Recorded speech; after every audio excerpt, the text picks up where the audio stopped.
Bem, pessoal, dando continuidade à parte aí das ligações iônicas, né? Hoje a gente vai dar um tempinho para memorizar um pouquinho, né? Trabalhar um pouquinho a parte da construção das fórmulas. Depois a gente passa para as propriedades físicas. Tá tranquilo? Olha só, gente. O interessante, quando a gente vai montar as fórmulas dos compostos iônicos, é que a gente identifique inicialmente a que família o elemento está posicionado.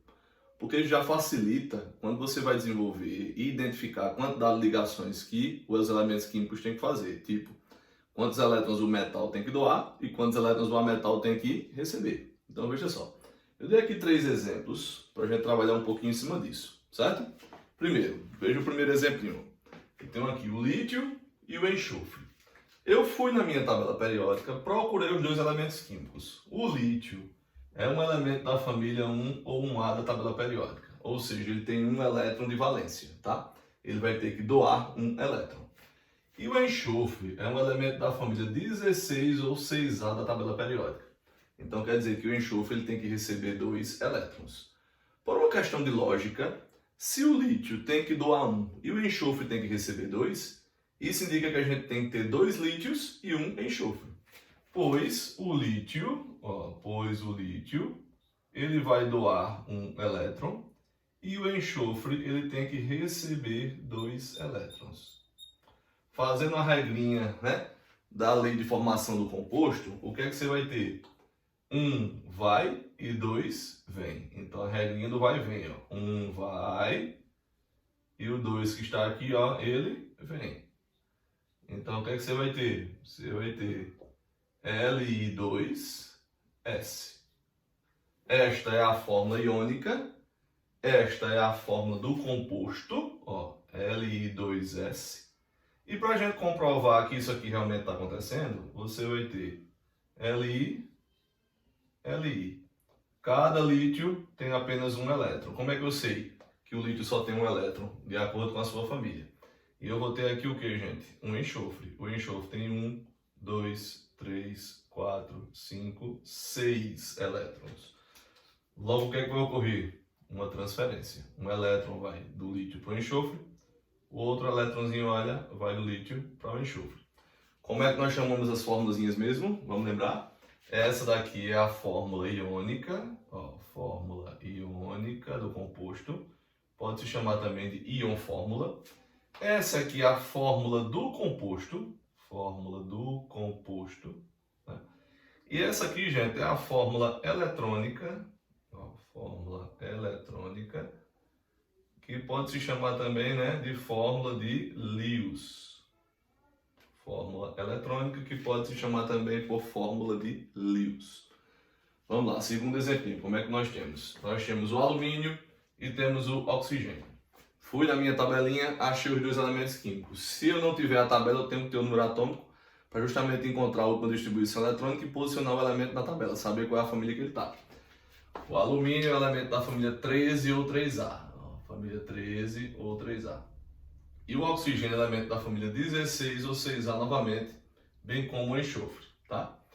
O alumínio, ele vai ter que doar 3 elétrons. O alumínio vai ter que doar 3 elétrons. E o oxigênio, como é da família 6A, que já tem 6 elétrons, vai ter que receber 2. Ou seja, essa é a fórmula iônica dessa substância. Regrinha do vai e vem, lei da formação do composto. Esse 3 vai e esse 2 aqui, ó, vem. Então eu vou ter Al2O3.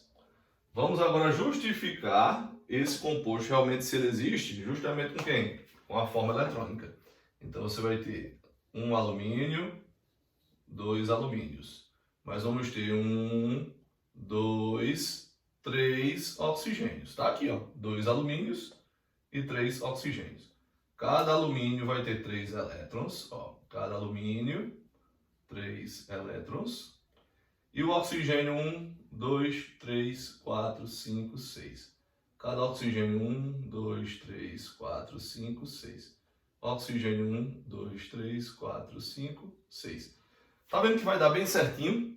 Você vê, cada oxigênio tem que receber 2. Então, se eu tenho 3 oxigênios, 2 com mais 2 com mais 2 são 6 elétrons. E você percebe que exatamente existem 6 elétrons juntando os dois alumínios. Beleza? Então o que é que vai ocorrer? Você vai ter 2 elétrons para esse primeiro oxigênio. Olha lá. 2 elétrons para o oxigênio do meio. Para o oxigênio do meio. Percebe? E mais 2 elétrons para o oxigênio de baixo. Veja aí, gente. No metal, nunca pode sobrar elétron sem ser doado. No metal, nunca pode sobrar elétron sem ser doado. Todos os elétrons dos metais têm que ser totalmente doados. Ok? Vamos lá ler agora. Preste bem atenção. Ó. O cálcio, eu encontrei a família dele. Família 2A. E o oxigênio também. Família 6A. Correto. Agora, observe uma coisa. Ó. O cálcio, para se estabilizar, ele tem que doar 2 elétrons, então Ca2+. E o oxigênio, para se estabilizar, tem que receber 2 elétrons, O2-. Então quer dizer que a fórmula desse composto vai ser Ca2O2. Veja uma coisa. Como a gente fazia aquela leizinha, né? O 2 vai e o 2 vem. Nesse caso, cargas com sinais opostos e que essas cargas sejam múltiplas ou valores iguais, essas cargas podem ser simplificadas. Então quer dizer que eu posso simplificar esse 2 com esse 2. Então eu posso simplificar esse 2 com esse 2. O que é que sobra? Sobra CaO. Essa é a fórmula do composto corretamente. Tá vendo aí, gente? Por uma questão de lógica. Se um elemento químico pode doar, tem que doar 2 elétrons.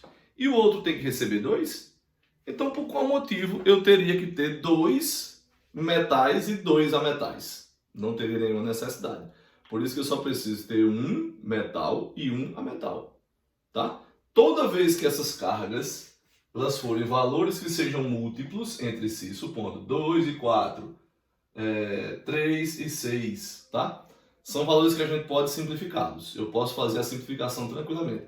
Por quê? Porque o composto iônico ele tem que ser o composto, ele tem que ser o composto mais simples possível. Mais simples possível. Vamos agora justificar, né? Veja, o cálcio e o oxigênio. O cálcio tem 2 elétrons, veja, e o oxigênio 1, 2, 3, 4, 5, 6.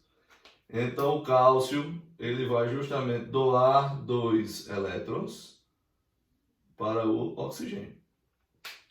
Todo mundo conseguiu compreender direitinho, né? Ou seja, é o único caso que a gente tem que ter cuidado. É quando as cargas são iguais, de sinais opostos, ou então quando as cargas sejam múltiplas entre si. Se isso acontecer, nós podemos simplificar essas cargas para justamente encontrar a fórmula do composto mais simples possível. Então, o composto iônico ele deve ser aquele composto que tem a fórmula mais simples possível. Tá entendido? Show, show, só o filé.